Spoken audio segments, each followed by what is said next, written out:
ഡൽഹി മുഖ്യമന്ത്രിയുടെ personal staff അംഗം അപമര്യാദയായി പെരുമാറിയെന്ന സ്വാതി മലിവാൾ എംപിയുടെ പരാതി സ്ഥിരീകരിച്ച് ആം ആദ്മി പാർട്ടി.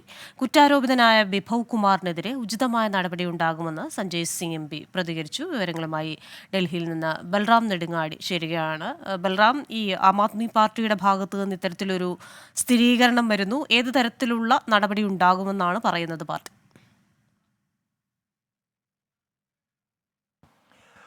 ക്രിസ്റ്റീന, ഇന്നലെയാണ് ആം ആദ്മി പാർട്ടിയുടെ എംപിയും ഡൽഹി വനിതാ കമ്മീഷന്റെ മുൻ അധ്യക്ഷയുമായ സ്വാതി മാലിവാൾ തന്നെ മുഖ്യമന്ത്രിയുടെ വസതിയിൽ വെച്ച് ആക്രമിക്കപ്പെട്ടു എന്ന് ഡൽഹി പോലീസിന്റെ PCR വിളിച്ച് 2 തവണ പരാതിപ്പെട്ടതായി ഡൽഹി പോലീസ് വെളിപ്പെടുത്തുന്നത്.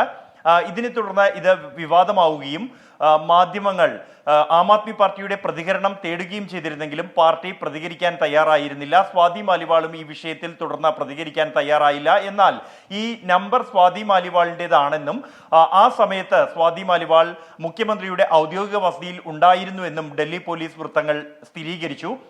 ഈ കാര്യമാണ് ഇപ്പോൾ ആം ആദ്മി പാർട്ടി തന്നെ സ്ഥിരീകരിച്ചിരിക്കുന്നത്. ആം ആദ്മി പാർട്ടിയുടെ മുതിർന്ന നേതാവായ സഞ്ജയ് സിംഗ് ആണ് വാർത്താ സമ്മേളനത്തിൽ ഇത്തരത്തിലൊരു പരാതി ഉയർന്നതായി സ്ഥിരീകരിച്ചത്. സംഭവത്തിൽ മുഖ്യമന്ത്രി അരവിന്ദ് കെജ്രിവാൾ സ്വമേധയാ തന്നെ ഇടപെട്ടതായും ഉചിതമായ നടപടി കുറ്റക്കാർക്കെതിരെ മുഖ്യമന്ത്രി സ്വീകരിക്കും എന്നുള്ള ഉറപ്പുമാണ് സഞ്ജയ് സിംഗ് നൽകിയിരിക്കുന്നത്. ക്രിസ്റ്റീന. ശരി, ഡൽഹിയിൽ നിന്ന് വിശദാംശങ്ങൾ നൽകിയത് ബൽറാം നെടുങ്ങാടിയാണ്.